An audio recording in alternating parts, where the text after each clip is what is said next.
Hello नमस्कार, मैं हूं आशीष और मैं आपका वेलकम करता हूं भारत फर्स्ट में। 1 नवंबर से भारत में एक पैन इंडिया क्रैकडाउन लॉन्च होने वाला है और यहां पे हेडलाइंस आपको बताएंगी कि इलेक्शन कमीशन ये क्रैकडाउन लीड करेगा। बट अपने आप को कंफ्यूज मत करिए।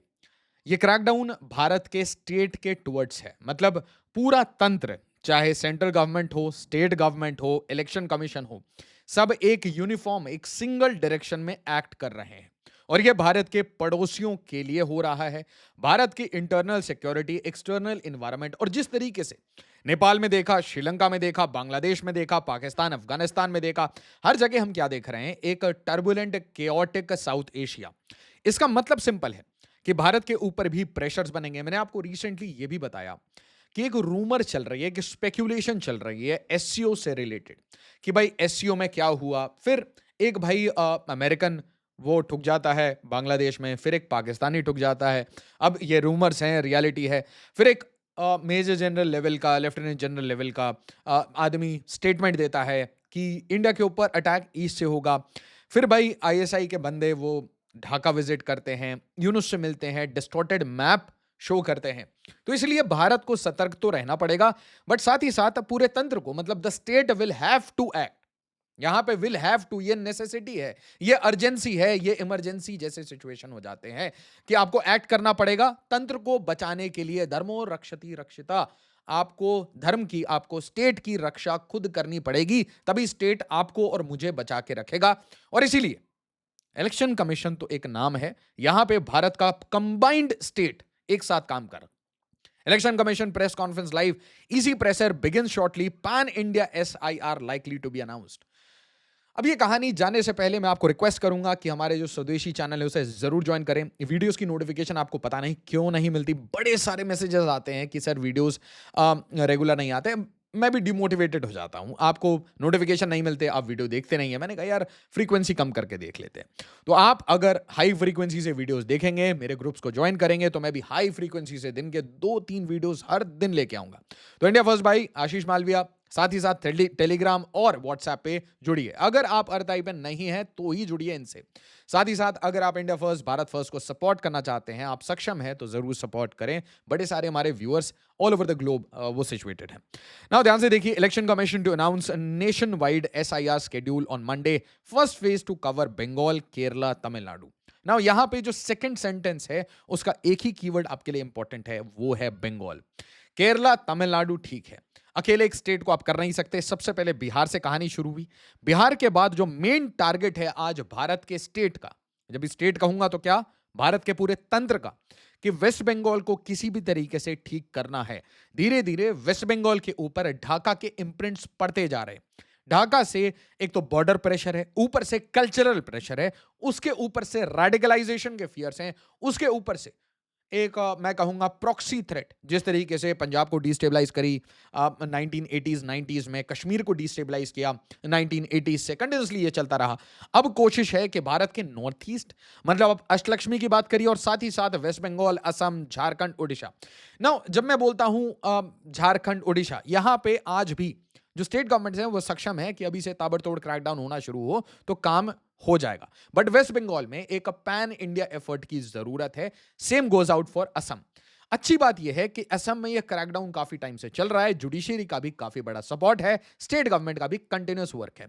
वेस्ट बंगाल में एक मैं कहूंगा एक कॉन्कॉक्टेड रियलिटी, एक डिस्टॉर्टेड पॉलिटिकल अलाइनमेंट के लिए आप यहां पे पॉलिटिकल पार्टी को बिल्कुल ब्लेम मत करिए, आप यहां पे आइडियोलॉजी को ब्लेम करिए। आइडियोलॉजी बड़ी सिंपल इंडिया में रही है, एक पुरानी सड़ी हुई बदबूदार आइडियोलॉजी जिसने की टू नेशन थ्योरी बनाई, वो ये थी कि भाई भारत वो सेकुलर है, जबकि भारत का जो क्रिएशन हुआ है, भारत के जो आज बॉर्डर्स आप देखते हैं, वो टू नेशन थ्योरी के कारण हमारे ऊपर इंपोज किया गया है।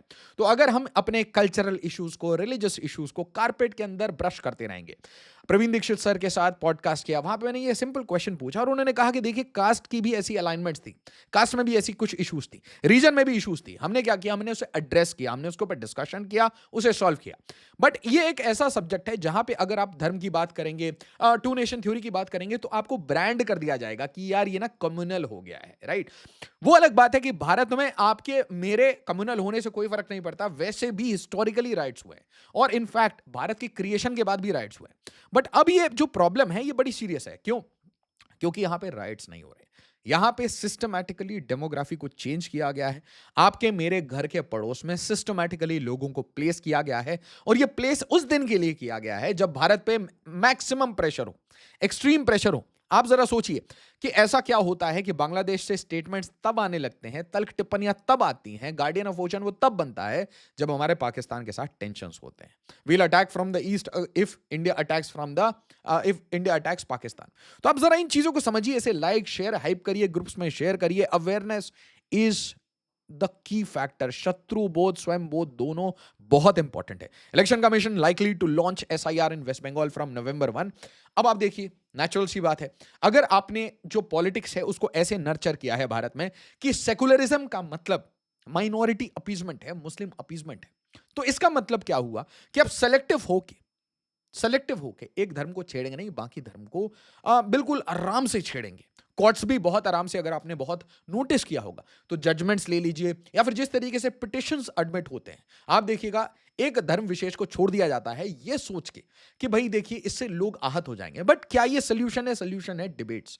सोल्यूशन है लोग आपस में डिबेट करें, एक कॉमन ग्राउंड पे आए और इन प्रॉब्लम्स को एड्रेस करें। अगर नेशनल सिक्योरिटी इशू इससे अफेक्ट हो रही है, अगर भारत की डेमोग्राफी चेंज की जा रही है सिस्टमैटिकली, चाहे नेपाल बॉर्डर हो, चाहे बांग्लादेश बॉर्डर हो, हर जगह अगर ये हो रहा है तो इसे एड्रेस करना पड़ेगा। और इसीलिए इलेक्शन कमीशन ने बेड़ा उठाया। बट जो भी पार्टी वो सेकुलर पॉलिटिक्स के नाम पे माइनॉरिटी अपीजमेंट कर रही है वो परेशान होगी। और इसीलिए आप देखिए 64 IAS and civil services officer including 17 district magistrates were transferred. ECI इससे पहले की स्पेशल इंटेंसिव रिवीजन जो बिहार मॉडल अभी चला है वो बंगाल में, तमिलनाडु में, हर जगह जाने वाला है। और अगर आप केयरफुली जो आप और मैं नहीं मानता यार कि ये एक माइनॉरिटी पॉपुलेशन आप कहेंगे, आप मेजॉरिटी माइनॉरिटी का गेम ये खत्म करिए। आप यहां पे देखिए कि कोई भी डिनोमिनेशन का जो नंबर है वो बॉर्डर के पास, सेंसिटिव रीजन्स में, चिकन नेक के पास, सिलीगुड़ी के पास और फ्रेजाइल रीजन्स के पास, जहां पे बॉर्डर थिन है, जहां पे आपको अपने डिफेंसेस स्ट्रांग करने पड़ते हैं, इंटरनल सिक्योरिटी को स्ट्रांग करना पड़ता है, वहां पे अचानक से ये डेमोग्राफी चेंज क्यों आता है? तो आपको सारे डॉट्स कनेक्ट होते हुए दिखेंगे। Election commission of India to launch first phase of pan India SIR on Monday, covers 10 to 15 states. तो यह 2 फेज में होगा, ठीक है। पहले बिहार में हुआ, अब मल्टीपल स्टेट्स में, यूटीज में होगा। कुछ में अर्जेंटली होगा, कुछ में बाद होगा, depending upon poll season and depending upon weather circumstances. अगर लद्दाख में करना हो तो ठंड में नहीं होगा, कॉमन सेंस कहती है। Exclude Maharashtra due to local poll body before Jan 2026 and snowbound regions, Jammu Kashmir, Himachal, Uttarakhand, Sikkim, Ladakh, इन सबको छोड़ दिया गया है। Last such nationwide intensive revision happened 2 decades ago। इसका मतलब जिन लोगों ने सिस्टमैटिकली आधार कार्ड बनवाए, और ये इमेजिनेशन था हमारा इंडिया का, ये भारत के तंत्र का इमेजिनेशन था कि आधार विल सॉल्व द प्रॉब्लम। तो आधार ने डायरेक्ट बेनिफिट ट्रांसफर्स तो ठीक कर दिया, वो लीकेजेस तो ठीक किए, बट अब प्रॉब्लम क्या हो गई है कि डुप्लीकेशन से ज्यादा आपके पास इलीगल्स हैं जो कि आधार में एनरोल्ड है, जो कि पैन कार्ड में एनरोल्ड है। पुराना प्रॉब्लम क्या था कि एक लड़का जिसका नाम जिग्नेश था, वो 5 स्टेट से अपना आधार कार्ड बना रखा था, या फिर एक जगह वो जिग्नेश था, एक जगह वो महेश था, अब अलग अलग नाम से एक ही बंदा। डुप्लीकेशन ऑफ आधार कार्ड था, डुप्लीकेशन ऑफ राशन कार्ड था। तो डुप्लीकेशन खत्म हुआ, बट ये जो इलीगल्स हैं ये बड़े सिस्टमैटिकली लूपहोल्स को क्रैक करके आधार के थ्रू अब आपकी सब्सिडीज, मतलब एसेंशियली आपकी जो टैक्सेस हैं उसको दिन प्रतिदिन खा रहे हैं। दीमक की तरह भारत को ये पैसे से भी, फाइनेंशियली भी और इंटरनल सिक्योरिटी वाइज भी वीक कर रहे हैं। और क्या इनका कंट्रीब्यूशन है टैक्सेशन में, नेशन बिल्डिंग में, या फिर भारत की सिक्योरिटी में? Absolute zero. तो कुल मिला के ये भारत के लिए एक लायबिलिटी है। अब यहां पे 2-3 रीजंस हैं इनको यहां रखने का। एक रीजन हो सकता है कि फैक्ट्री ओनर्स को, जिनको वर्कर्स की जरूरत है, रेगुलर वर्कर्स की जरूरत है, उनको सस्ते लेबर चाहिए। बट मैं देखता हूं जनरली इनकी जो एम्प्लॉयमेंट है वो ठेले पे हो रही है। तो बहुत लोग इसका मजाक उड़ाते हैं कि ठेले पे ऑक्यूपेशन है, क्या ठेला कोई बिजनेस है? बट मैं मेजॉरिटी जितने ठेले पे जा रहा हूं मुझे बांग्लादेशी दिखते हैं। क्यों दिखते हैं? I don't know. तो आप समझिए। दूसरी चीज दूसरी चीज आपको दिखेगी कि भाई जहां पे भी कोई इलीगल काम हो रहा हो, मतलब कोई पाउडर का गेम हो रहा हो, गन का गेम हो रहा हो, वहां पे नाम आ ही जाएगा। कोई राइट का सिचुएशन हो, या फिर इंस्टाग्राम पे हिंदू देवी देवताओं को बदनाम करना हो, या फिर विमेन को टारगेट करना हो, उनको किसी भी तरीके से एक सिंडिकेटेड ट्रैप में फंसाना हो, और फिर उनकी वीडियोस लीक करनी हो, इन सारे ट्रैप्स में ये लोग क्यों पाए जा रहे हैं? क्योंकि इनका अस्तित्व जो है, इनका मैं कहूंगा बिलोंगिंगनेस इंडिया में नहीं है। वो काम तो यहां कर रहे हैं, जी तो यहां रहे हैं, but their heart and mind lies in Bangladesh. इसीलिए इन इलीगल्स के भेष में आपको पाकिस्तानी भी मिल जाएंगे और आपको म्यांमारीज भी मिल जाएंगे, मतलब रोहिंग्या भी मिल जाएंगे, and that creates a problem, specially अगर ये बॉर्डर डिस्ट्रिक्ट में। अब आप बताइए, सरक्रीक में इंडियन आर्म्ड फोर्सेज एक मैसिव एक्सरसाइज कर रही है। सरक्रीक के पड़ोस में आप देखिए, थोड़ा नॉर्थ में जाएंगे तो आपको जैसलमेर बॉर्डर मिलेगा। अब जैसलमेर बॉर्डर में रोहिंग्या का क्या करना है? रोहिंग्या क्या करेगा जैसलमेर में? आप कॉमन सेंस लगाइए। SIR is likely to be rolled out in 2 phases। Assam very good, Tamil Nadu, Puducherry, Kerala, West Bengal. यहां पे 2 स्टेट बहुत प्राइमोडियल इंपॉर्टेंस के, Assam and West Bengal. Number 1 priority West Bengal, number 2 priority Assam. The second phase will cover states that are holding local body elections and where severe winter weathers are। अब देखिए यहां पे होगा क्या, कंप्रीहेंसिव वेरिफिकेशन होगा। ये एक तरीके से कोई क्विक रिवीजन नहीं है, ये स्पेशल इंटेंसिव रिवीजन है।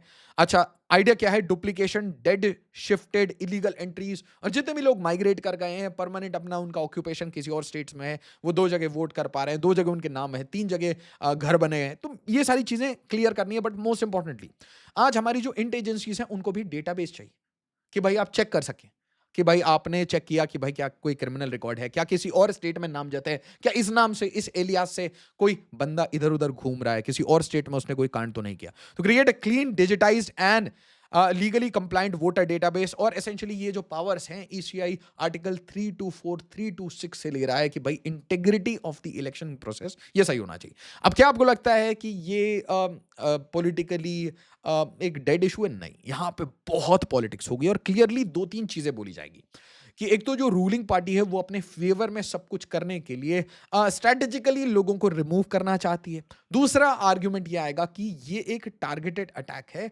भारत के मुस्लिम्स पे। तो मैं सेकंड पार्ट आपको डायरेक्टली क्लियर करना चाहता हूं कि भाई देखिए, भारत के मुस्लिम्स यहां पे इशू नहीं है, इशू है इलीगल्स।